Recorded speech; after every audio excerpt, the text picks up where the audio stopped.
doing well. I've tried to record this 3 times already, so hopefully this one will work because I'm getting pretty irritated. Yeah, I wanted to make this video for a really long time. Since I made my how to get into modeling video about like a year and a half ago or something, I started thinking of just topics that were a little more specific and things that I could give more detail on, and this is one of those things, and it is choosing an agency. Before I get into it though, I just want to say please excuse my voice because I'm a little bit sick. I've been on about like 6 planes in the last like 15 days or something, and it's just being in there with all those germs and stuff just made me pretty sick. So I'm still sort of getting over it. And second of all, just ignore my hair because I did a hair job.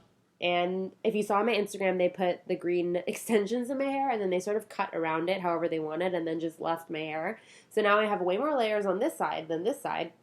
And as you can see, this side is clearly shorter than this side. Yeah, just ignore my like weirdly shaped hair. That's why I've tried to like coif it in such a way that it doesn't look weird, but I don't know, I think it still looks weird. Okay, so let's get right into it. When you're choosing an agency, I think there are 5 things that are very important that you should consider. So number 1, I think that the most important thing, and if you take anything from this video, it should be this. The most important thing is you need to choose an agency that you believe is going to push you, that believes in you, and that is excited to have you. That's the number 1 thing. You want to make sure when you meet them at a casting or a go-see or like an agency casting or whatever it is, wherever you meet them, however you meet them, you need to feel that excitement from them, that they are excited to have you. They're spitting out clients they think you're going to work with, or whatever the case may be, because I've had friends who have been with agencies where they pretty much feel like they're just another number. Although they work, you don't have a good relationship with them, and, you're not necessarily doing the type of work that you want to do. So it's really, really important to believe that your agency believes in you and that they're going to push you, because you want to grow with your agency and you want somebody that gives a shit about you and that knows your name and knows your personality and is able to match you with clients that they think you'd work really well for, and somebody that believes in you so much that they'll push you to bigger and better clients to like progress your career, So I think that is my number 1 thing, is that you need to believe that you're with an agency that's going to push you and push your boundaries and help you grow, to push you to really big clients to help you make that money. Number 2, I think that you should try to be with an agency that's within the top tier of agencies in whatever city that you are working in. So that can be a little bit difficult. You may say, how would I know what the top tier of agencies are? First of all, it's quite obvious. But secondly, if you do want like an actual itemized list, if you go on handydandymodels.com, I'll leave a link down below. They actually have a pretty accurate ranking of a lot of the agencies all over the world and all the big cities all over the world. And so I think that your top picks for agencies should be in that ranking, should be in like the top tier, because of one thing, and that is client access. Straight up, some of the smaller agencies just do not have the connections for whatever reason. They haven't been around for long enough, or, they're not big enough yet or whatever. They just don't have the connections to those big clients. And I'm sorry, but those big clients are the clients that you want to be working for. If you are with a smaller agency because maybe they're the only one that'll sign you at first or whatever, you should look at them as a stepping stone. I would recommend looking at them as a stepping stone, always thinking about the future of your career and how you want your career to progress. If you look at the statistics and you look at the biggest models in the world, well, what agencies are they with? They're always with the top agencies in the world, because that just makes sense. They have access to the best clients and they have the right connections to grow your career in the right way, That is not to say that the agencies that maybe aren't at the top are crappy agencies or that you won't work or whatever. You may work. I have agencies myself who are not within the top tier, but I chose them because I knew that they had access to the clients that I wanted to work with at that time. So that's why I chose them. And I'm still with them because I see that they are growing as an agency, which is really, really important. If for whatever reason you do decide to sign with a smaller agency, one that's not in the top tier, because maybe you didn't get into a bigger agency or whatever, I would say that doesn't mean that you shouldn't be excited. You definitely should. You will work. They may be really excited to have you and they will push you and stuff as well, because they probably are a small agency. But one thing you need to keep in mind is that if you don't see them growing as an agency and broadening their horizon in terms of like getting more and more clients and expanding their roster and things like that, then your career could be like this for a very long time. You're not growing, you're not growing. So that's one thing I would keep in mind. I'm not at all saying, screw all those agencies at the bottom, whatever. No, I'm with agencies that aren't necessarily in the top in some of the cities that I work in.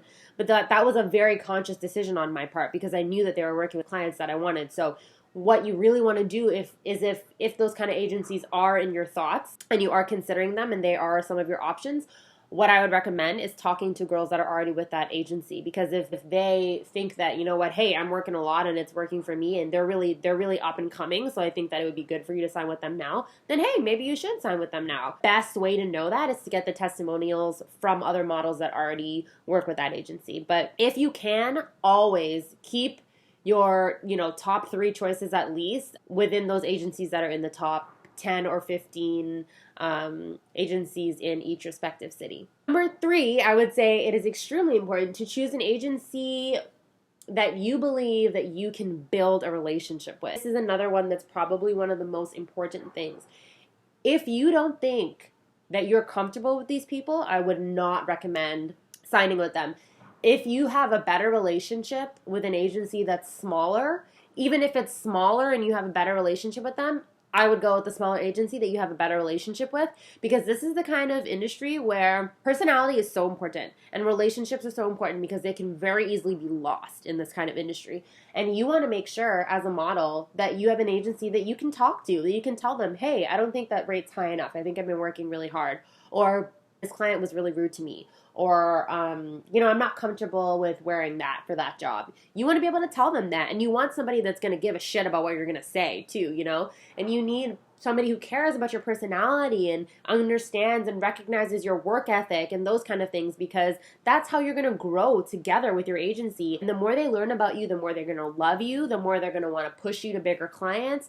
And, the more that you're going to be on their mind. So if a specific job comes up, they'll think, hey, oh my gosh, Shivani would be perfect for that, because you're in their head, Like any work environment, obviously, there is a level of professionalism and there's a line that has to be drawn between somebody being your agent or your booker and being your friend. But they do need to be your friends at the same time. I have the best mother agency in the world. I tell you guys that all the time. I'm with Spot 6 Management in Toronto, and I am so comfortable with them. Like, I can call them at any time, email them, text them, whatever, however I'm feeling, and I can be honest with them. I can get an honest opinion back from them, and I know at the end of the day, they always have my back. They always have my best interest in mind, and that's what you need to make sure. You need to develop that kind of relationship with your agency, because trust me, it will make a huge difference. All right, and number 4, you need to consider the size of the agency. In my opinion, it's always best to go for a medium-sized agency, because sometimes in those really, really big agencies, like I've said in previous videos, it's really easy to get lost.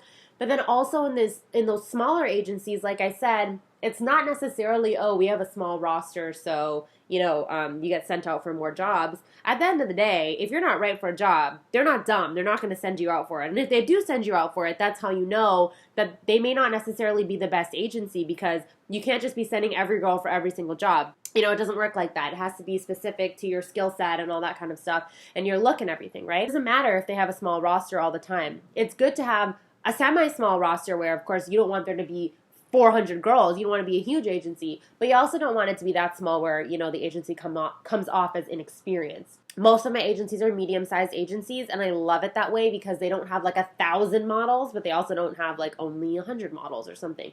They have enough girls that they're able to properly manage a lot of girls in the different cities that they go in, but they are also able to manage the working models within the city. I think a great example of that is my agency in New York, Muse. They are so great at managing us and making sure that the commercial girls work and the high fashion girls work, and they don't have us do runway shows for trade or anything like that. They are so legitimate. They're so legit. I was trying to be like professional there, but you know what? Whatever. Screw it. They're legit. They are legit, and I love them. And that's what you want. An agency that has like the right amount of girls, who's smart enough to know that they can't have a small amount and send everybody for everything, but they can't have a big amount and then only have 10 or 20 girls that are actually working. I think it's perfect to have a medium-sized agency. You want someone that's going to focus on you, but you want someone that's also going to understand, your type, your demographic, your look, and the kind of clients that you're going to work for and who they should send you to. And sometimes if you're with a big agency, you can get lost. And sometimes if you're with a smaller agency, you can have a massive waste of your time by going to, going to castings where you're like, there was no way I was ever going to get this job. They're asking for a blonde girl. Why did you send me? You know what I mean? And that's a reality that happens for us a lot. So you need to make sure that you're really considering the size of your agency before you sign with them. Number 5, you need to consider the type of agency, because when you look at it, really, there kind of are types of agencies. And you need to consider the kind of career that you want to have in the city that you're in. For example, my agency in London is a very commercial agency. They'll tell you straight up, we focus on the money-making market, and we are a very commercial agency. And they are. And that's one of the reasons I signed with them, because I know that I'm a commercial girl. I wanted an agency that had access to the sort of e-com clients and catalog clients that I wanted in London, which they do. And even though they may not necessarily be the biggest agency in London, they work for me, and it works for me, and I like being with them. For me in London, that's what makes sense, and I'm happy right now with them there. And for example, if you look at Muse in New York, Muse is one of the top agencies in New York. They're growing so much. I'm so freaking happy to be signed with them. And the good thing about Muse is they have such a good mix of commercial girls and editorial girls, and the high fashion girls. And it's great for us, because then sometimes we get the opportunities that maybe I wouldn't necessarily get at a more commercial agency, because Muse has the access to those clients, and it's great. That was something that I wanted in New York. I didn't want to sign with an agency that did a whole ton of commercial work, because I didn't want to forgo the opportunity to see some of those bigger high fashion clients. But at the same time, I wanted an agency who knew how to deal with both, and who was really also going to focus on getting me commercial work, but they weren't just going to put me in that corner and leave me there. You know what I mean? I really feel them sort of grooming us for other things, and always grooming us for bigger and better things, and always keeping us in mind on both sort of sides of the industry. And when you have an agency that does have huge clients like Givenchy and Balmain and whatever, you know that they know what they're doing when it comes to things commercial-wise, too. You know what I mean? Because they have worked with such big clients. I think your type of agency is really, really, really important. And that depends on you and the kind of career that you want. For example, I knew that I wanted to do commercial stuff in London. So I found a commercial agency, and I love them. To be fair, they found me. But still, I love them, and I'm happy with them, and I'm getting the work that I want in London. Yeah, I think it's something that you definitely would want to consider in some of those bigger working cities like LA or New York or London or Paris and stuff like that, because there definitely are different types of agencies, and you need to know the kind of work you want and the kind of career that you want to have. So that's definitely something to consider, and I definitely suggest doing your research before you sign with one. Okay, so that was it. That was my 5 things that I feel like you should consider when you're choosing an agency, and I really hope that was helpful. But before I go, I want to explain what a mother agency is, in case I didn't explain it properly before. Basically, your mother agency is more like your management agency. So your mother agency is usually going to be in the city that you started in. So for me, that was Toronto. My mother agency is Spot 6 Management. And choosing your mother agency is really important, and you need to focus on those 5 things when you're choosing your mother agency as well, but tenfold, because these are the people that are not only going to be placing you with clients and getting you jobs, but they're going to be placing you in other markets. So they need to understand what you want, the kind of model that you are, the sort of work that you want, etc., in all those other markets as well, because they're going to be presenting you to all these people, and you want to make sure they're presenting you to the right agencies in those other cities as well. So I think that you need to make sure, first and foremost, like I said, the relationship thing is the most important with your mother agency, because they're the ones you're going to go to first when you have a problem. Wherever it is, your mother agency is who you should go to first, and they will direct you as to how to deal with that problem. Mother agencies are so important for management and booking, and they also have such a strong relationship with a lot of clients, so you really need to make sure that you're choosing a great mother agency and that you're comfortable with them and that they're going to push you and they believe in you as well. And all that stuff, like I said before. But I just really wanted to explain that a little bit separately, because having a mother agent is so important. It's not something that everybody has. Some people manage themselves. I personally couldn't do it. My mother agency, Spot 6, has control of my chart in every single city, and I wouldn't have it any other way, because I know that they always have my best interests in mind, and I wouldn't have anyone else have control of my chart. I know that they're going to manage me the best possible way, and I trust them with that, you know? So yeah, that's basically all I wanted to say. If you have any other questions, please don't hesitate to leave a comment down below, and I really hope that you enjoyed this video, and I hope that it helps you if you are an aspiring model to sort of consider some more things when you're thinking about choosing an agency. That's it. I love you guys. I'll see you in the next one. Bye!